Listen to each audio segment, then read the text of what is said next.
Imagine your foes losing $800 million by remaining mute on live television. Karoline Leavitt, a young political firebrand formerly ridiculed on national television, just walked away with one of the largest defamation wins in contemporary media history, causing the entertainment sector to reel in complete upheaval. Invited onto The View, she encountered what many now call a pre-planned character assassination.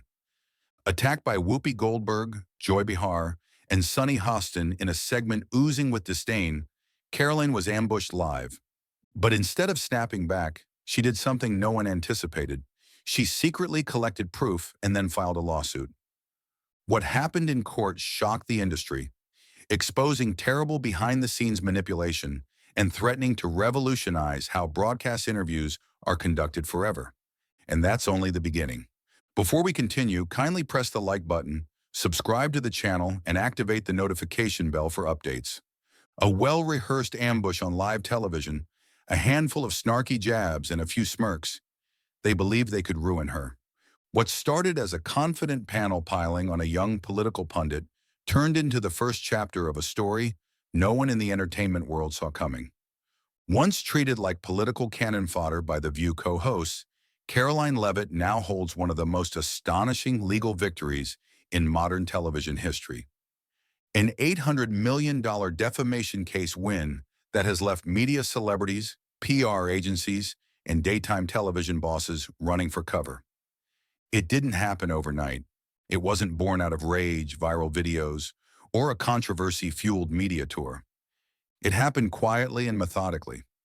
Karoline didn't retaliate with social media rants or headline-hunting interviews. She walked off that brightly lit soundstage with her dignity intact, and she came back with a strategy, evidence, and attorneys. One that revealed something far deeper than just public humiliation.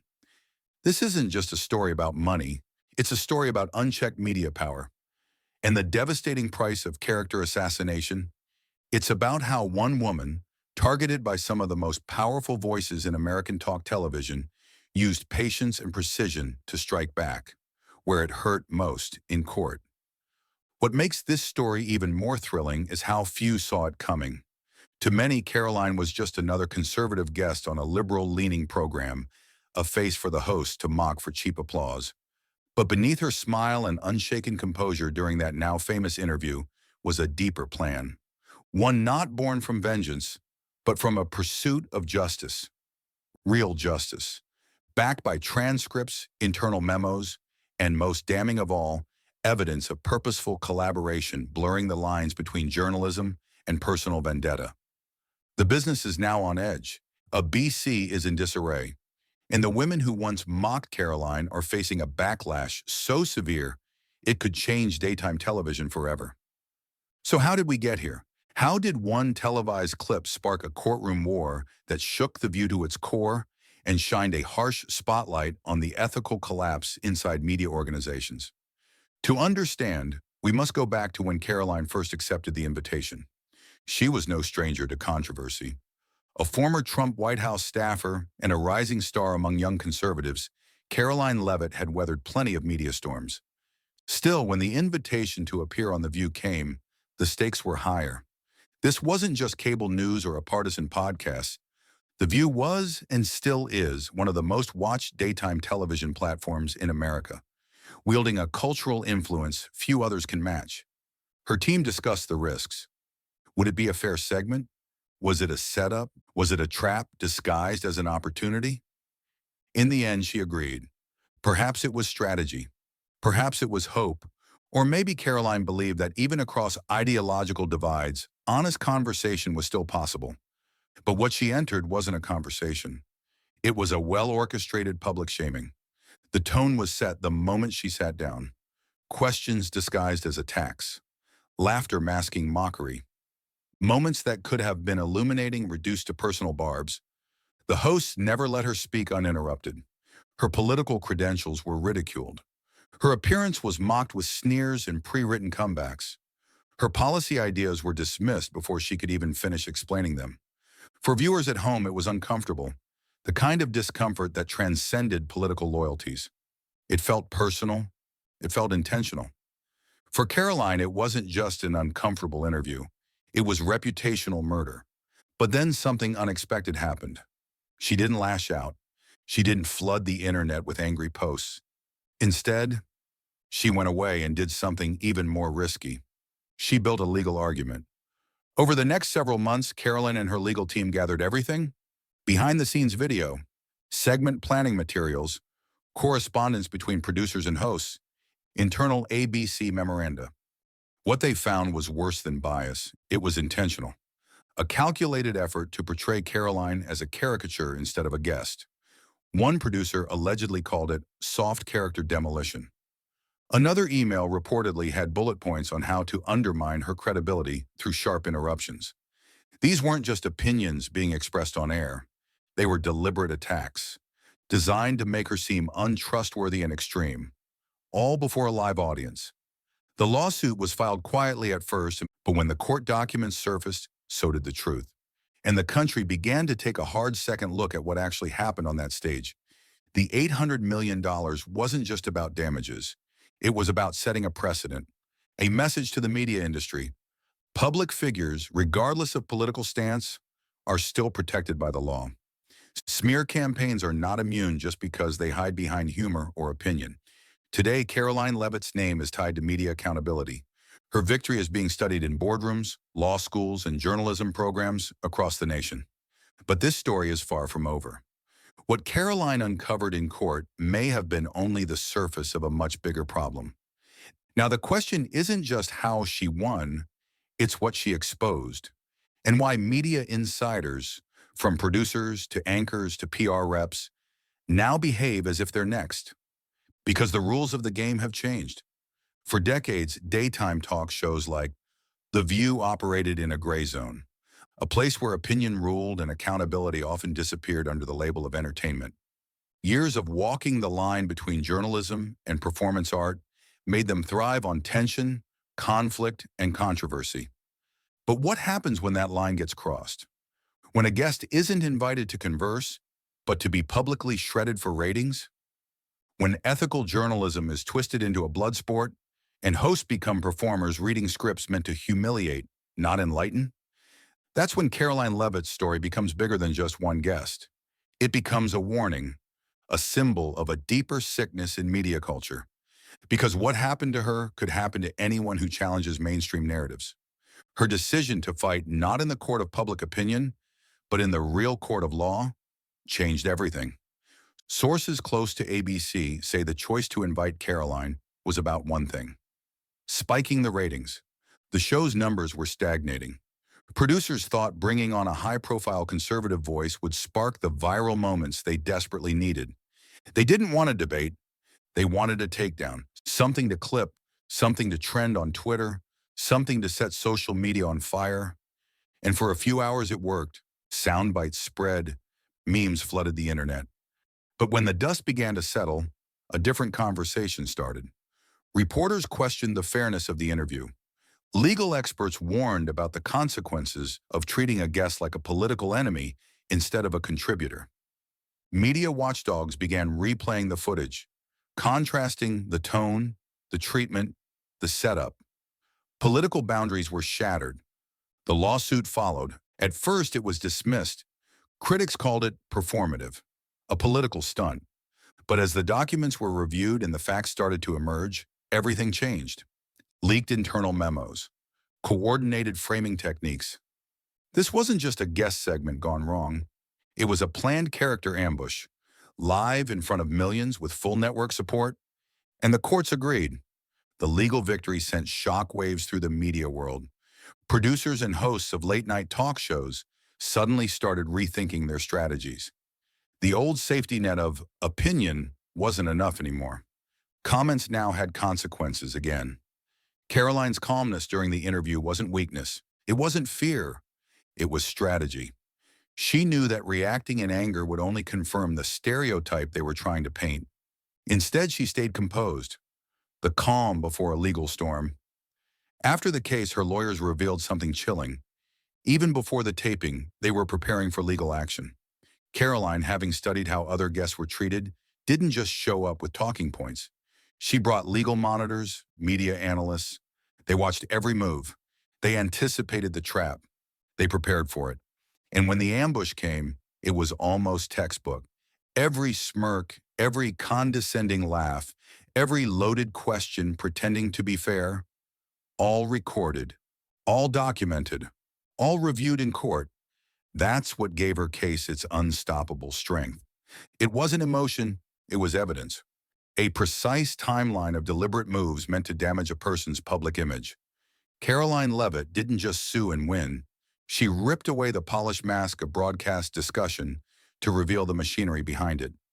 She showed the public what happens when the cameras are off, how guests are framed, how narratives are shaped, how dissenting voices are quietly crushed under the banner of balance. Perhaps the most powerful part of her story is what she hasn't done.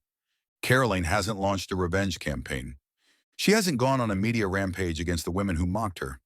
No retaliation tour, no viral social media posts, no bitter interviews, just silence and triumph. That refusal to play the same game gave her story even more strength. Her enemies are still uneasy because she didn't stoop to their tactics. They lost. And now the entire media world is facing a reckoning. Legal teams are rewriting procedures. PR firms are revising guest contracts. Producers are learning, painfully, that what happens under studio lights doesn't stay there anymore. It can follow them straight into a courtroom. Karoline's victory wasn't just for her. It was a wake-up call for anyone who thought TV fame granted immunity. This is the story of how one woman turned an insult into an $800 million lawsuit and rocked an industry to its core.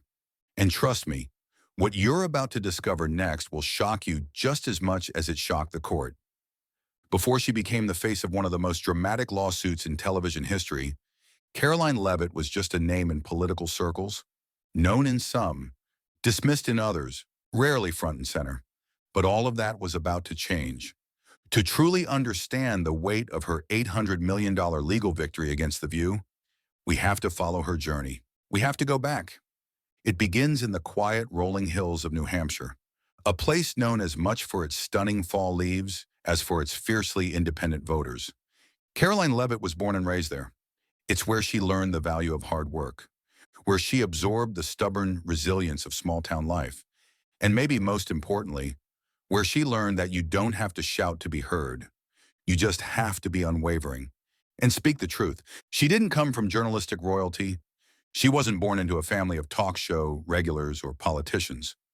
Her parents were working class, punching clocks, staying late, doing whatever it took. They gave her something more valuable than privilege: grit. The kind of grit that makes you immune to studio lights, to celebrity arrogance, to public shaming. In high school, Karoline stood out. Bright academically, outspoken, driven, passionate about American history, politics, and public service. That passion led her to St. Anselm College, where she studied politics and communication. There, she set herself apart not only in the classroom, but also on stages and at town halls, giving speeches, joining public forums, winning praise and facing criticism for her bold conservative views. What made her different wasn't just her philosophy, it was how she carried it, with conviction and class. Even those who disagreed with her couldn't deny her preparation, her eloquence, or her ability to out-debate students twice her age. She wasn't loud. She wasn't smug. She was confident, poised, charming. Political recruiters took notice. Soon after graduation, Karoline moved to Washington, D.C. It didn't take long before she found work inside the Trump administration, a decision that would put her squarely in the crosshairs of both admirers and critics. She became one of the youngest women ever to serve as assistant press secretary at the White House, a role that meant nonstop media attention. Every word, every glance, every soundbite, picked apart and twisted when needed. Still, Karoline stayed calm. Her professionalism and grace under pressure earned her fast respect. She faced seasoned journalists without flinching. She earned respect and fear across many media circles. But the higher she climbed, the more resistance she faced. Major outlets painted her as too young, too ambitious, too partisan. Late-night hosts turned her into a punchline. Twitter mobs tracked her every move. Yet she never fought fire with fire, No petty rebuttals, no angry social media wars. She kept working, kept rising, built strong networks across conservative America. After her White House service, she didn't fade away. She returned home to New Hampshire and ran for Congress. At just 25, she made headlines, not just for her youth, but for how close she came to winning a race many said a Republican couldn't touch. Though she didn't win, she proved something bigger. That youth didn't mean naivete, that young voters could still connect with traditional values, and that Karoline Leavitt wasn't going anywhere. She wasn't just a political aide anymore. She was a force. From there, she became a regular in conservative media, panel appearances, high-profile events, podcast interviews, Fox News spots. Her clarity, control, and ability to explain complex political issues without alienating audiences made her a true asset and a growing threat. Behind closed doors in liberal media rooms, her name came up more often. Not in admiration, in frustration, because Karoline didn't fit their mold. She wasn't a shouting head. She wasn't an outrage peddler. She wasn't a stereotype. They couldn't call her angry. They couldn't call her ignorant. They couldn't call her inexperienced. Her background and performance crushed every easy label. So when ABC producers invited her to The View, it wasn't random. It was deliberate. Karoline didn't walk onto that set naive. She knew exactly what the invitation meant. She wasn't just ready for the cameras. She was ready for the game. It's important to understand how rare that invite was. The View rarely brings conservative guests, and when they do, it's usually those easy to rattle or already wrapped in controversy. Karoline wasn't either. She had a strong record, a sharp mind, and no obvious weaknesses. So what did they do? They tried to create one. That decision would set off one of the biggest legal and cultural shocks in modern media history. But at the heart of it all was a woman who didn't get bitter. She got smarter. Karoline's rise wasn't handed to her. It wasn't manufactured by privilege or media tricks. It was built on showing up, staying calm, refusing to quit. Even under the hottest lights and the fakest smiles. The Karoline Leavitt, now sitting at the center of an $800 million court victory, is the same young woman who once stood behind a White House podium. Fire in her belly, calm on her face. The same woman who entered a national talk show as a guest and left as a warning. Her power isn't just in her words, it's in what she didn't do. She didn't overplay her hand. She didn't chase cheap clicks. She didn't fall into the rage trap. The world knows her name today not because of scandal, not because of meltdown, but because she filmed, documented, and sued, while others would have ranted, posted, and moved on. Every insult thrown at her could have been turned into a viral rage moment, but she didn't take the bait. Her rise was methodical, built on endurance, built on credibility, not chaos, and that discipline became the foundation for a legal case that would shake an entire industry. In the months leading up to her View appearance, Karoline was quietly building her brand. She wasn't just popping up on conservative talk shows. She was speaking at major conferences, publishing op-eds, mentoring young conservatives, joining serious nonpartisan discussions. She avoided the traps that snag many young political voices. Online theatrics, chasing social media stardom, that made her even more dangerous. She was rising not by controversy, but by competence. In today's media world, that's more threatening than it looks. Competence doesn't trend on Twitter, but it builds respect, it builds trust, it builds a loyal, serious foundation, and it also builds